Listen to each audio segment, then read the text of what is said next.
Are you interested in an MBA that will give you a strong foundation in business fundamentals and then allow you to create the MBA education that will launch you on the business career of your dreams? A program that is located in an entrepreneurial hotbed, a growing dynamic region of the United States. Tune in as we talk to UT Austin's Director of Admissions. Welcome to Admission Straight Talk, the podcast dedicated to graduate admissions and helping you approach the application process thoughtfully and successfully. Your host is Accepted's founder and world-renowned admissions guru, Linda Abraham. At Accepted, our mission is to get you to that unforgettable moment when you read your acceptance email and shout, "Yes, I'm in!" Confident you'll be attending the perfect program to help you launch the career of your dreams. Welcome to the 452nd episode of Admission Straight Talk. Thanks for listening. Are you debating whether to apply round 3 of this year or round 1 of next year? It's a great question, and there are pros and cons to each position. Join me on January 20th at 10 a.m. Pacific, 1 p.m. Eastern for our next MBA admissions webinar, when I'm going to dive deep into who should apply round 3 and who would be better off waiting until next year. You can reserve your free seat for this webinar, our first MBA webinar of 2022, at exhibit.com/round3. That's the word round and the number 3. Again, exhibit.com/round3 to reserve your seat. It gives me great pleasure to have, for the first time on Admission Straight Talk, Rodrigo Malta, Managing Director, MBA Recruitment and Admissions at UT Austin McCombs. Rodrigo earned his bachelor's at Missouri State and his MBA from UT Austin McCombs in 2007. He started working in MBA admissions at McCombs in 2008 and became the Managing Director in 2010. In addition to his duties at UT Austin, Rodrigo is a member of the Board of Trustees of the Consortium for Graduate Study Management, of Salesforce's Recruitment and Admissions Advisory Council, and he's also UT's representative on the Graduate Management Admissions Council. Rodrigo, welcome to Admission Straight Talk. It's a pleasure to have you on the show.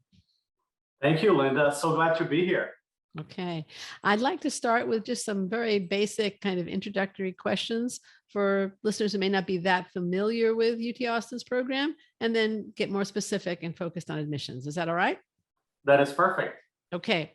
So let's start again with that basic overview of the full-time MBA program at UT.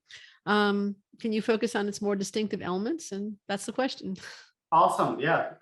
Happy to share. So hi, listeners. Really excited to be here. Thank you, Linda, for giving me the opportunity to share a little bit about Texas McCombs. So I'm going to speak and share information primarily about our 2-year MBA program at our Austin, Texas campus. We do have 5 different MBA programs, 3 of the part-time variety, 1 executive MBA program. But for the full-time MBA program in particular, I think there are 3 distinctive elements that I would like the listeners to know about as they are considering different business schools to pursue their studies. So 1 is a highly flexible and deep curriculum that we have for our full-time MBA students.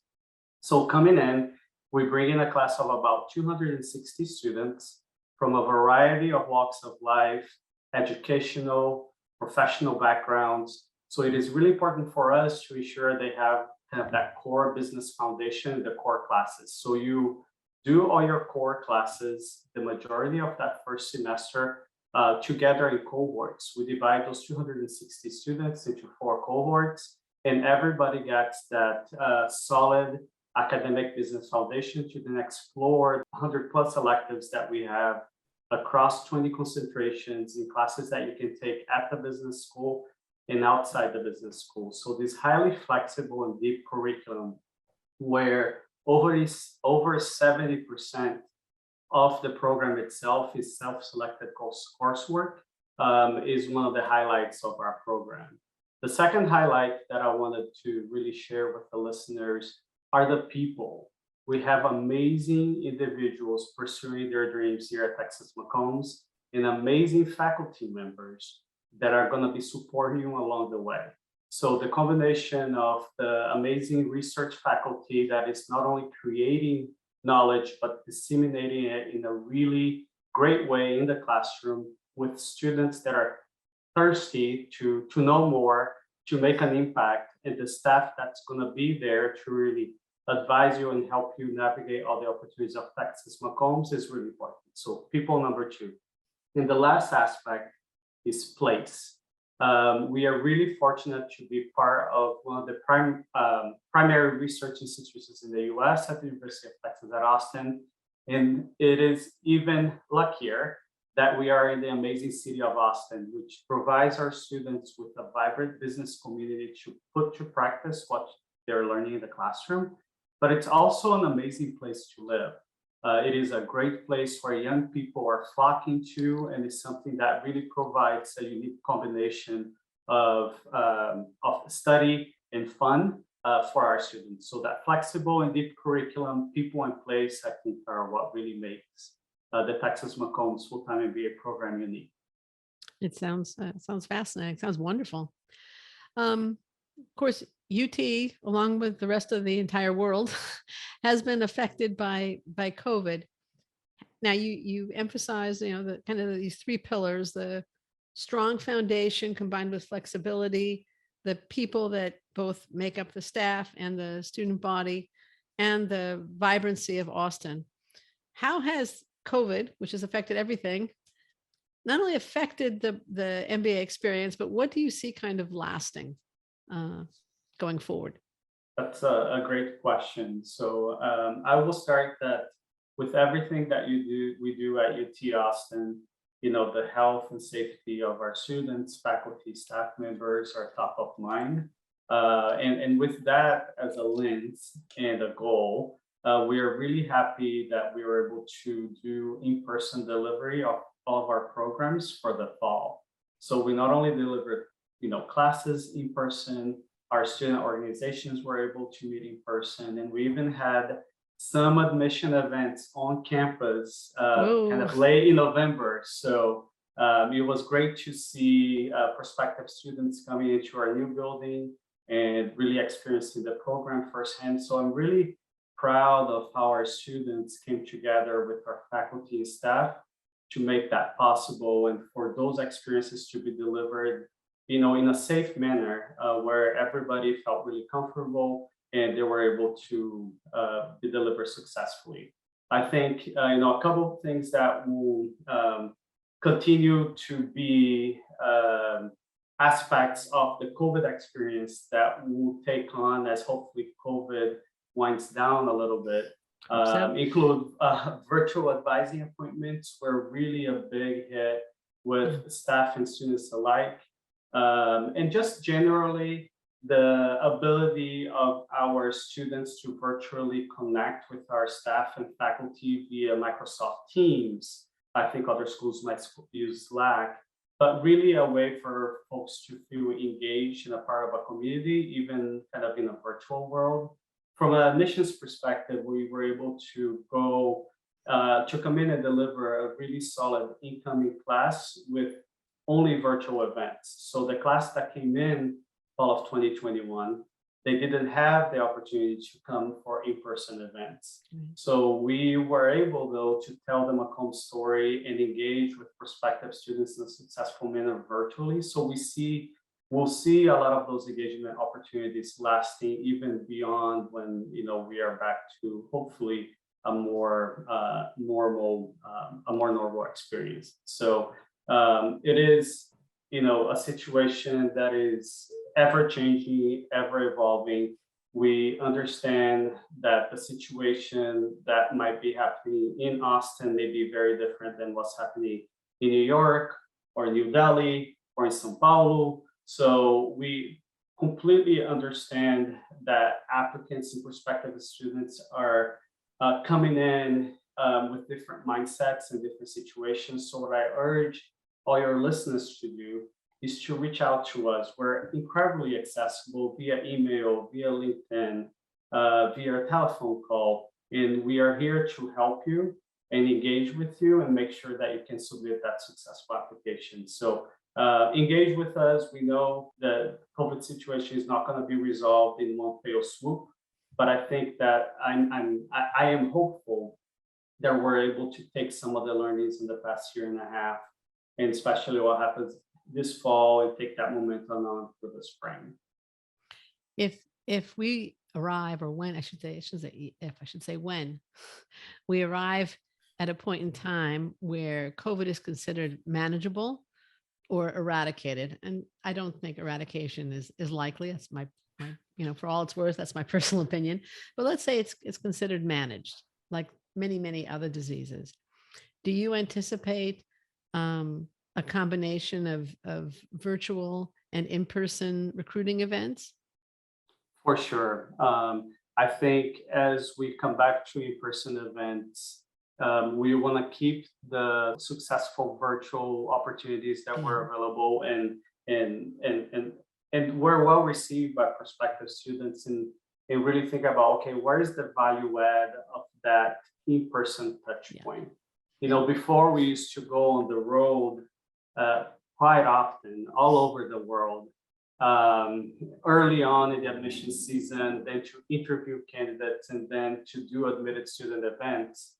So now what we're thinking about, on top of the funnel, when we're sharing general admissions information, we can reach a lot more people by hosting a virtual coffee chat. I have a standing coffee chat every week that I have 60 people join at a time, and we have great conversations, so I'm reaching a lot of more folks this way.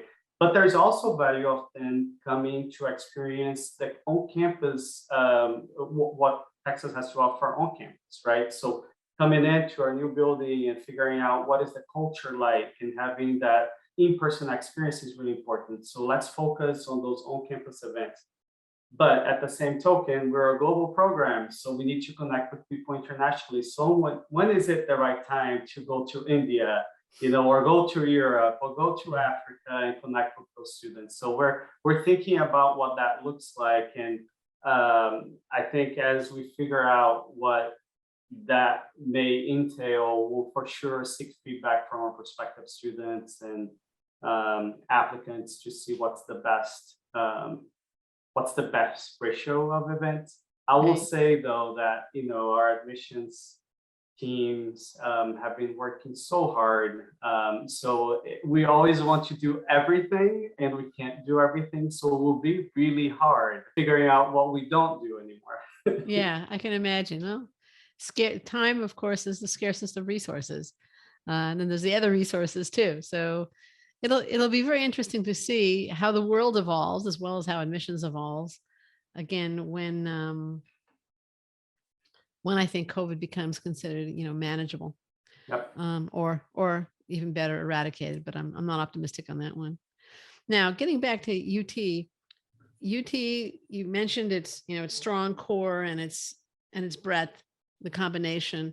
It has several dual degree programs, including in Asian studies, global policy studies, Latin American studies, Middle Eastern studies, and Russian, Eastern European, and Eurasian studies. So that's pretty much different, all different parts of the globe, pretty much you got covered there. Pre-COVID, I'm guessing that travel was a part of these dual degree programs, if not an option in the regular MBA program or a requirement. Is UT Business School starting to travel again? So I'll say that one thing that all those dual degree programs have in common is that I want to visit all of those places where where the focus geographical areas for those studies are. Like, sign me up for every single one of those trips. When we can you really got the globe pretty much covered there. But I think the only thing you're missing is Australia and New Zealand. Right, and I'm sure that's in the works, maybe. So maybe I can drop. Actually, Africa isn't on it yet. But maybe that's covered in the global policy. I don't know. So for our programs here at UT, we had a few students travel to national conferences like National Black MBA, for example, for Hispanica as well, the ones that were delivered in person. And we actually had a few exchange students that were able to come to Austin, mostly from Europe, in this fall as well. So we're starting to pick up some of that travel.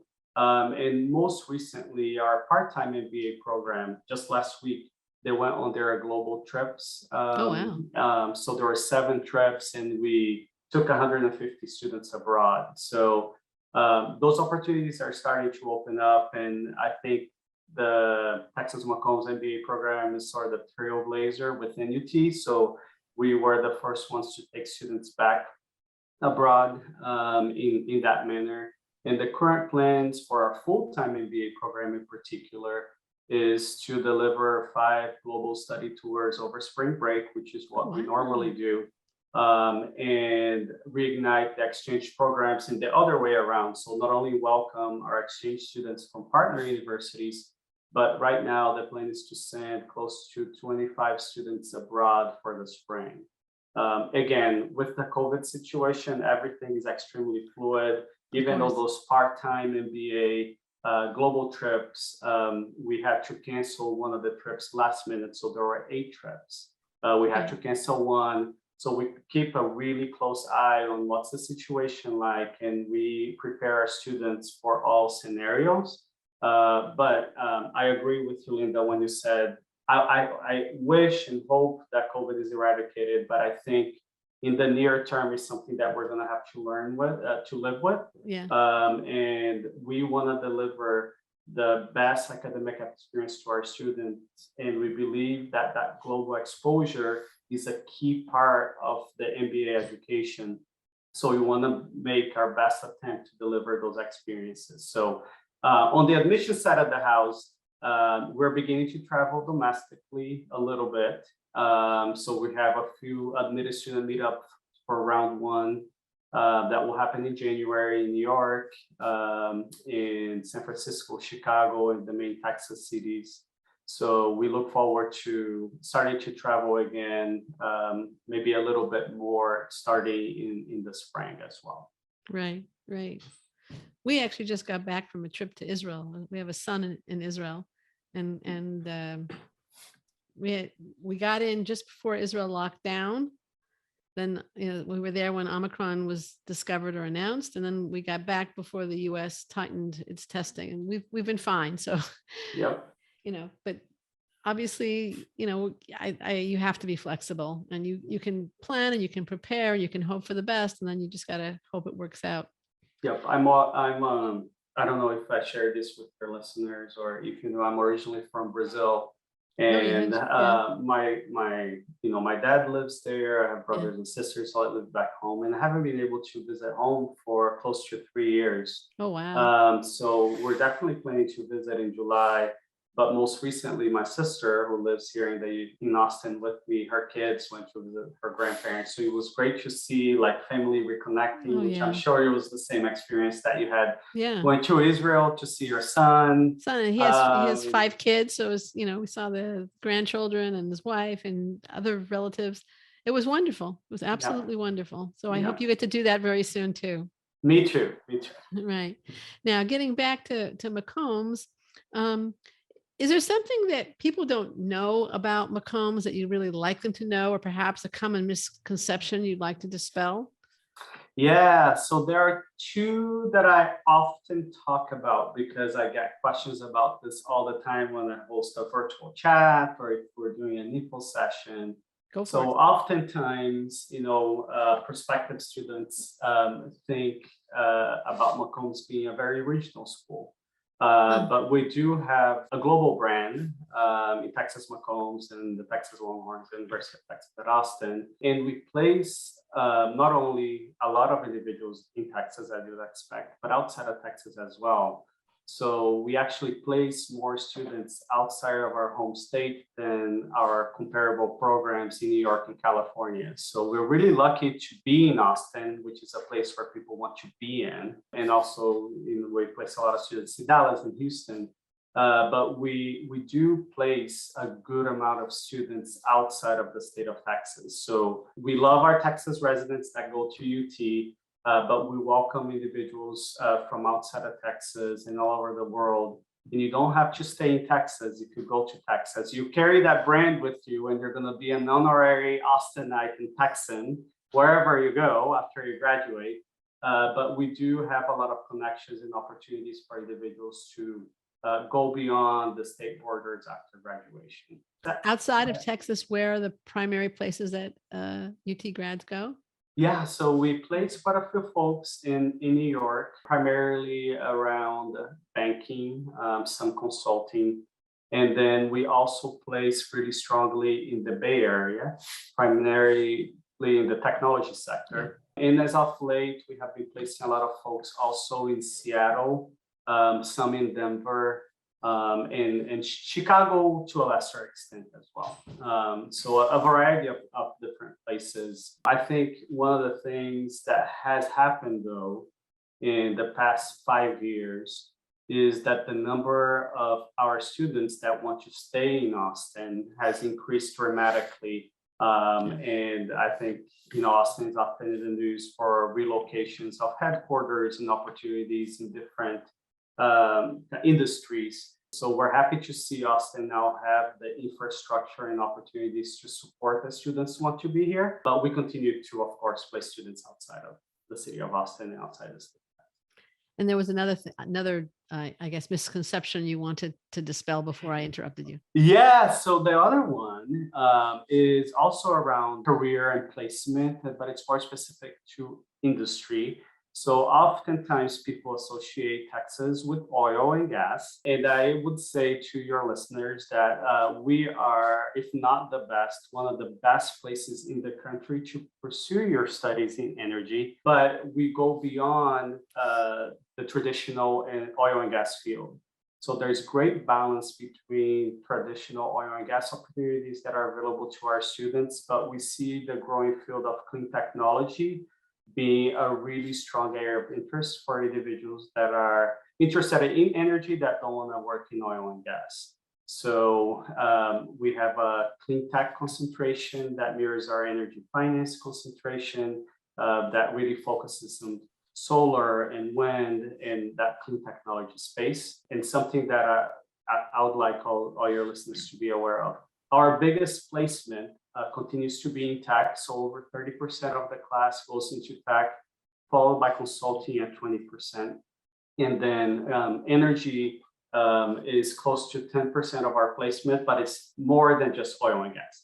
Right, right. And I always think of entrepreneurship in terms of UT. As a matter of fact, a couple of years ago, I think this was probably before COVID, right, BC? And maybe it wasn't quite that long ago. I'm looking at it. I interviewed a LBS grad who done a semester at UT and absolutely loved it. And I'll link to that from the show notes for this show. I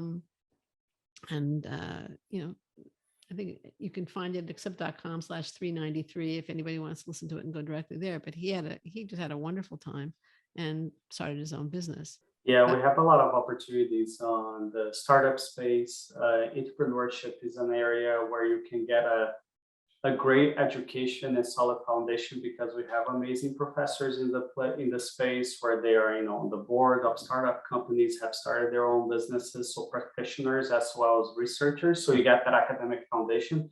But I think what makes us special is how accessible Austin is for people to put to practice their business ideas, be it working on their own business ideas or seeing, okay, I have an interest in this particular area, what's going on in the startup space here, and then connecting that space and really either doing a micro consulting project or doing an internship, or for those that are able to do it, kind of pursue that entrepreneurial venture full-time after graduation. So Austin is a great place for that too. Okay, great. Now let's turn to the application. McCombs requires a GMAT or the GRE, but I understand it will also accept the executive assessment. Do you have any plans to expand the number of tests that you accept or to be more generous with test waivers? As I understand it from your website, you will give a waiver to those who could not take the GMAT or the GRE due to COVID-19, but with online testing, that's a fairly small number of people. So what would be your answer to that? Yeah, for sure. So we continue to monitor the past optional developments in the graduate management education space pretty closely. We do not have any current plans to change or add to the types of tests we accept. So we do accept the GMAT, GRE, and EA, and we accept valid or expired scores for all of those three test categories. And as you mentioned, we do have a COVID test waiver in place. And we're working really closely with University of Texas at Austin graduate school admissions to make sure we align with their testing policies.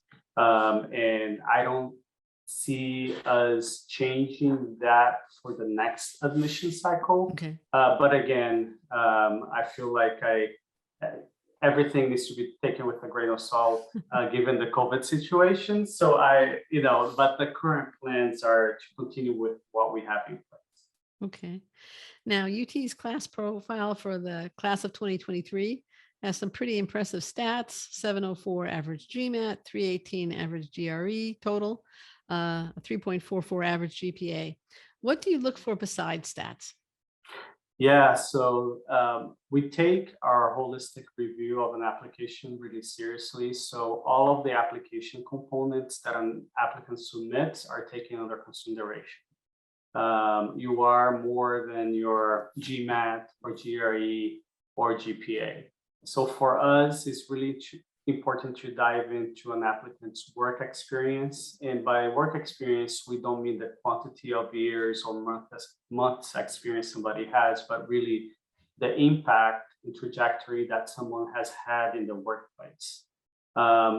From a culture perspective, we have an incredibly entrepreneurial and collaborative environment here at Texas McCombs. So we're gonna be reviewing letters of recommendation and resume and essays and interviews, and keeping kind of an eye and ear out for evidence of your collaboration in the workplace or in places where you've been. What's your entrepreneurial spirit like? Something that we value here at Texas McCombs, and I think it's part of that Texas spirit, is grit, right? Your ability to do the hard work and roll up your sleeves and get things done. So those are some of the things that we look for in the application itself. So I feel like sometimes, a high, average GMAT or high average GRE or really high GPA may turn some individuals off from considering McCombs or submitting an application. And for those of your listeners that are on the fence, it's like, I don't know if my GMAT is below the average, I'm not going to get in. Talk to us. We are here to support you and put your best foot forward. You are more than that number, and we want to hear your story. We love to hear your story, to hear where you're coming from. And it's really a privilege to be in the receiving end of such amazing applications. So work with us, and I think that you'll be surprised that you can put together a really strong application, even if you have below average GMAT or below average GRE. Well, one of the things I always tell applicants is an average is an average because people, roughly half, are admitted with below average numbers. Yep. It's not a ceiling. Yes. Or yes. a floor. It's neither. Yep. So anyways, okay. What happens to an application after the applicant hits submit? That's when the hard work for us really begins. After you hit that submit button, one thing that I want to note, so I always equate hitting the submit button with the deadline day. So for the full-time MBA program, we don't start reviewing your application for the round until the day after the deadline. So if you happen to submit, hit that submit button 2 weeks before the deadline, you'll get a couple automated messages from us. You'll be invited to engage with us in the different types of events, but we don't really start that application review until the day after the deadline. And what happens the day after the deadline is we start to review the applications at a high level to determine the individuals that we're going to be inviting to interview.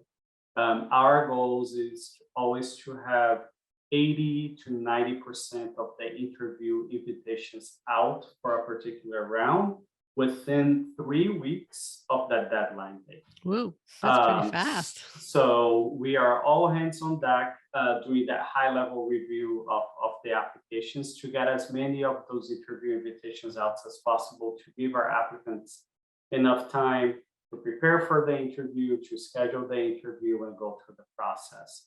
At the same time that we're going, interview invitations are going out and we're starting to interview candidates, the application gets assigned 1 or 2 readers So that reading process is happening at the same time as the interviews are taking place.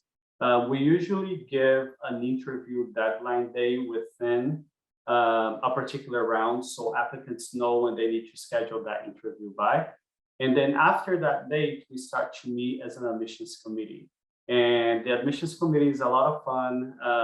This fall for round one, we're able to come back to campus and sit in the same room, which was awesome. We've been conducting virtual admissions committee for the past couple rounds. So it's just a lot of fun to be back with the team in one room.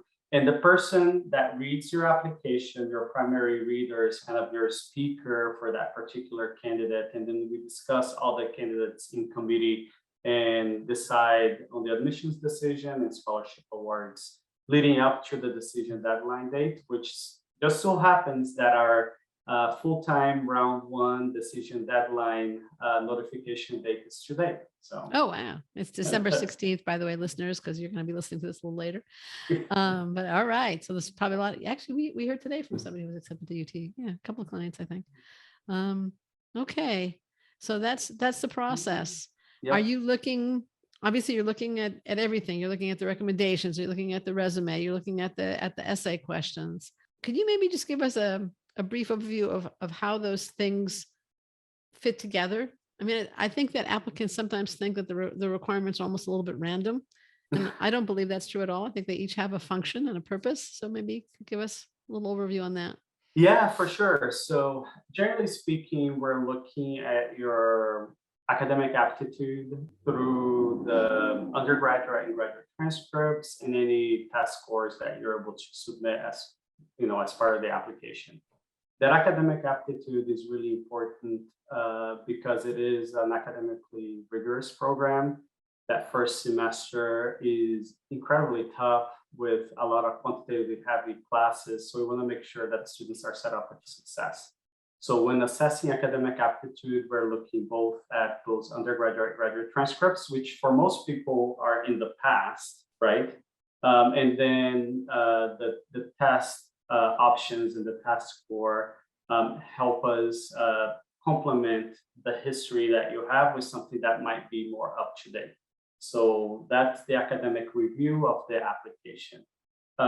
We also are interested in your professional trajectory.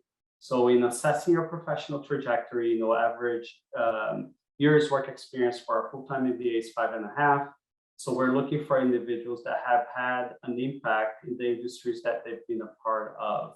So we look at your resume, we look at your letter of recommendation as part of the evaluation of your professional trajectory. And for us, again, impact is paramount. Trajectory, hopefully an upward trajectory is great. You don't have to have also kind of the perfect resume, right? You may have some gaps, especially in a world that has been, I think, turned upside down with COVID. That's perfectly okay. What's important, I think, for your listeners to do and prospective students in general is to help us help the admissions committee understand what that trajectory was. And if there are any gaps, let us know what happened. So that professional trajectory piece is the second piece of the tripod. Mm-hmm. And then the last piece, I think, is all about the applicant in Texas McCombs. So why do you want to pursue an MBA? Why Texas McCombs, specifically? What are your dreams and your passions? And why do you want to be a part of our community? So we assess that piece via the essays and via the interview as well. So I think that's like the admissions tripod and how the different components really interact with each other. Yeah. How would the recommendations fit in? So the recommendations were around that professional trajectory. Right. Let us know kind of your impact in the workplace. But we also have some questions around teamwork and collaboration that help us kind of assess the fit with the culture within that letter of recommendation as well. Right. Now, you have 2 required essays, I believe, and an optional essay, right? For essay 1, you give the option of a 250-word essay or a 1-minute video. Do you have any preference? So we don't have a preference. So we give you the option, and we like prospective students, applicants to really pick the communication medium that where they're going to be able to put their best foot forward. I will say that between 20 to 30% of the applicant will actually do the video. So it might not be as high as some of the applicants may expect. But the goal of that first essay is really an informal essay for us to get to know you a little bit better. I often encourage applicants to highlight aspects of their candidacy that we may not know from the resume or from our letter of recommendation. So oftentimes talking to or sharing with us information about their passions or the whys behind the decisions that they made academically and professionally are really great ways to use that essay number one. Great. That's a fantastic answer. Thank you. Yeah. What can applicants expect if they're lucky enough to be invited to interview? Yeah, so I love interviewing candidates when I can. So here at Texas McCombs, the interviews are conducted by admissions officers, by current students and alumni for all the rounds since COVID. All of our interviews have been conducted virtually. We are hoping that in round 2, we'll be able to do the interviews virtually and maybe introduce a couple in-person options on campus if the COVID situation allows. But the interviews by invitation only, they are blind interviews, which means the interviewer only has had access to your resume. So as we approach the interview, it usually starts with the applicant's elevator pitch, on their background. Usually we like that to be 3 to 5 minutes max.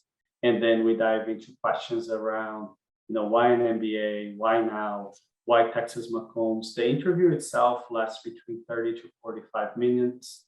It is behavioral in nature. So lots of tell me about a time when, types of questions around leadership and collaboration and teamwork. We do not have case interviews or group interviews. And at the end, I think it's always important for your listeners and applicants in general to have good questions to ask whoever the interviewer is. And important to really tailor the follow-up questions that you have to who is interviewing you. So I'll have a different set of questions to ask if you're being interviewed by a student versus an admissions officer versus an alum. Will you know ahead of time who's interviewing you? Yeah, you will. You will know if they are a student, admissions officer, or alum. You may not know their name until you start the interview. Okay. Now, you've been doing this for over 10 years. What's the most common mistake you see applicants make?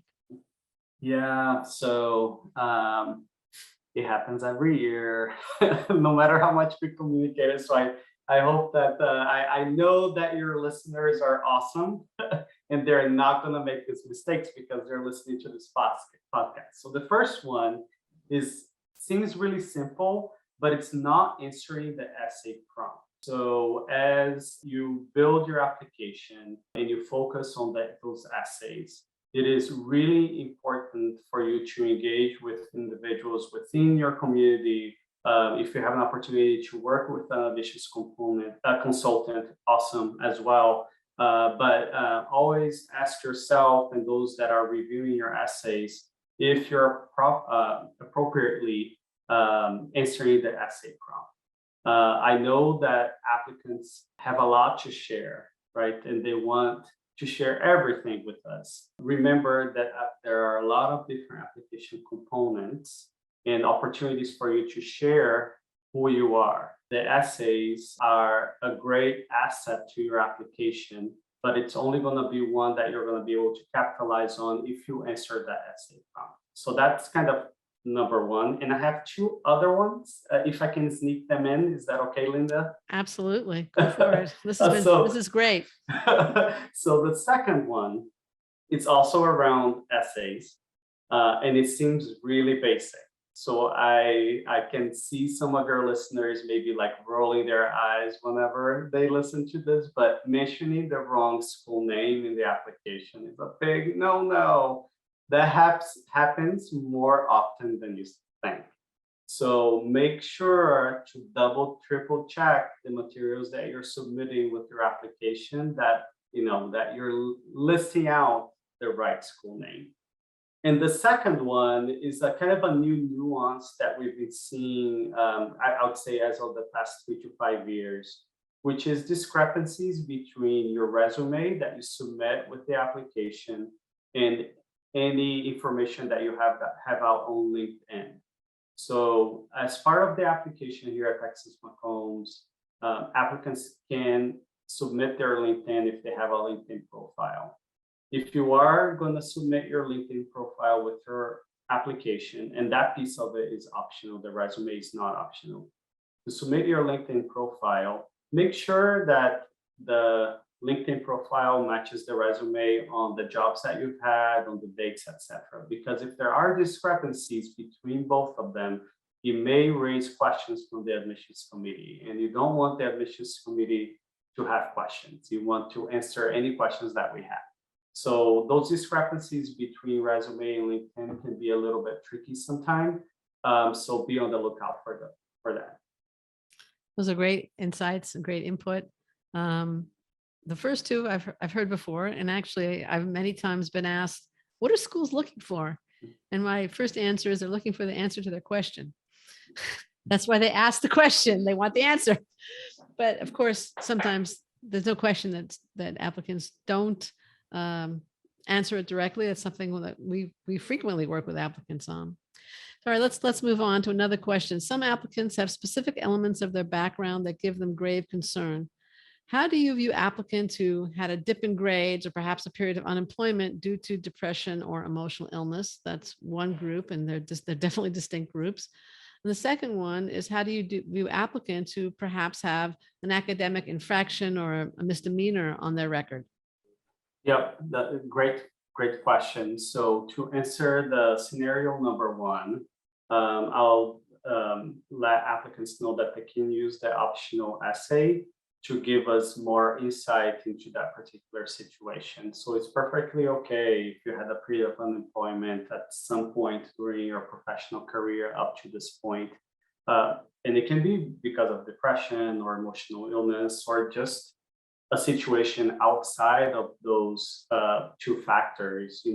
With COVID specifically, depending on the industry that you've been in, you may have been impacted more heavily, or maybe your family situation where you may have had, to quit your job to take care of family members.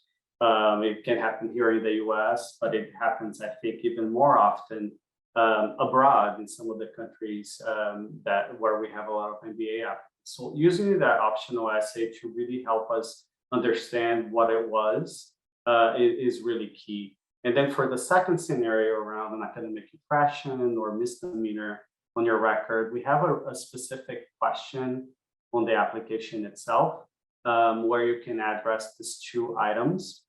There is a limit on that question, the answer to that question. So if you feel like you didn't provide us all of the context around what happened there, you can always use the optional essay to add on some more kind of insight into those particular situations too. One thing that I will say about academic infractions or misdemeanors, if it's a DUI, for example, it happens, right? And it's usually in the past. And for us, what we're looking for is for you to own the situation and own what happened, and share with us what you learned from that particular that particular situation. So we're not looking for excuses or pointing off the finger and it wasn't my fault. Kind of explain the situation for us, own it, and then let us know what you learned from it is I think the message that I'll leave your listeners with. Avoiding the blame game is a good idea. Okay. Yes. Right. Now, let's say a listener is thinking about applying for this cycle still. Now I realize that this show is likely to air January 11th. And I believe your round 2 deadline will have passed by then. So they're looking at around 3, a late round application. So I have two related questions. What advice would you give for that person? And whom do you think would be better off waiting till next year or continuing with a round 3 application? So that is a great question. So we have a round 3 for a reason. So we take applications in round 3, we admit students in round 3. The one thing that I'll say with round 3 though, is applicants in that round need to be ready to go. We receive those applications, we turn the evaluation around really quickly, usually within a month. So you get that admissions decision pretty quickly because you have to be in Austin by early August starting the program. So there's very little runway for you to kind of settle in and get ready. You should be ready to go when you submit that application. So for listeners that are really gung-ho into starting in fall of 2022 and feel ready to do so, I'll say apply for round 3. You have that chance and go for it, but only again if you're ready to start. For those that are interested in starting in fall of 2023, so that will be the next admission cycle, there's still quite a bit of time. We usually open the application sometime in late July, early August for that next cycle. And we, tease a few announcements over the summer, like our new essays and any new updates to the application components. But my advice for those applicants would be make a plan and give yourself enough time to explore different schools. If you are going to take the exam, make time to prep for the exam. Whenever you're taking the GMAT, the GRE, or the EA, preparation is key.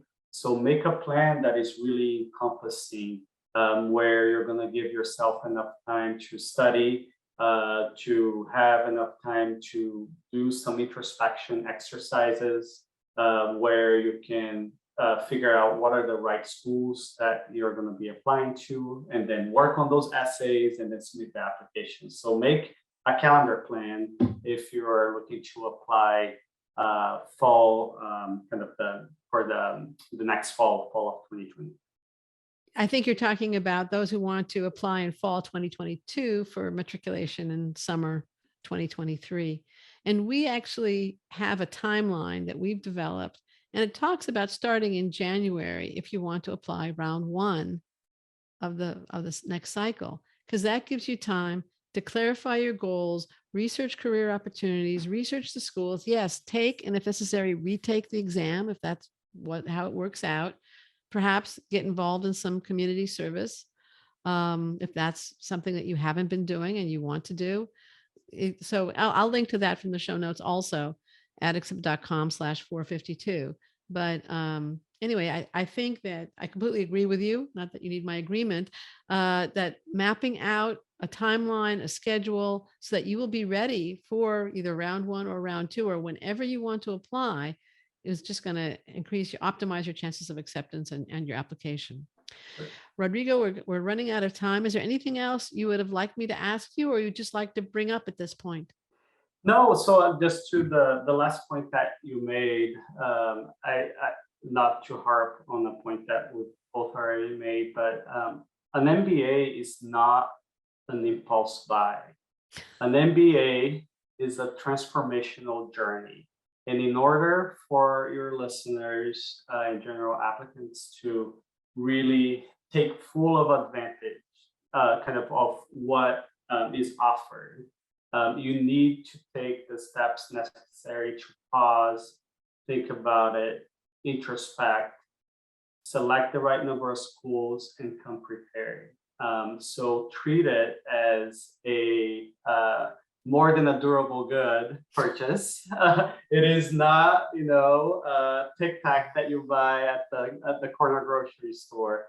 So take your time preparing for it and have a little bit of fun as well. You're going to meet a lot of different people, hear a lot of different stories. So take your time before you apply, really exploring and preparing. And you just feel good when you hit that submit button. It should be a moment of relief, but also a moment of celebration that you're doing the right thing. I agree. Great. Thank you so much for your response. Thank you so much for the entire interview. And thank you for joining me today. Where can listeners and potential applicants learn more about UT Austin McCombs full-time MBA program?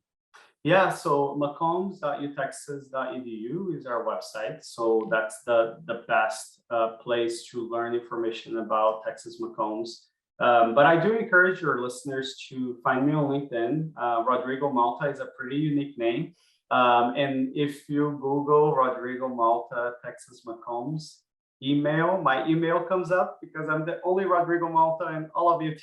So if you all have questions, kind of reach out to me, and I love to be a connector. And if I don't know the answer to your question, I likely know the person that does, and I'm happy to connect you with them. Great. We'll include links in the show notes at accepted.com/452 UT Austin McCombs, as well as to related articles and interviews, including the timeline, including the interview I had with James Chance, who was the LBS student who did an exchange program at UT Austin and loved it. Don't forget or miss out on Accepted's next MBA admissions webinar, round 3 versus next year. You'll acquire clear, actionable guidelines so that you can determine if a round 3 application is for you or not. Save your spot at accepted.com/round3. Listener, thank you too for joining Rodrigo Malta, the one and only, and me for our 452nd episode. If you find the show worthwhile, please subscribe. Make sure you don't miss any future shows, be they with admissions directors, professors, current students, test prep pros, or alumni doing great things. You'll find subscribe links at accepted.com/452 or at lovethepodcast.com/AST as an Admissions Straight Talk. Thanks again for coming. This is Admission Straight Talk, produced by Accepted, and I'm your host, Linda Abraham. I'll talk to you again next week.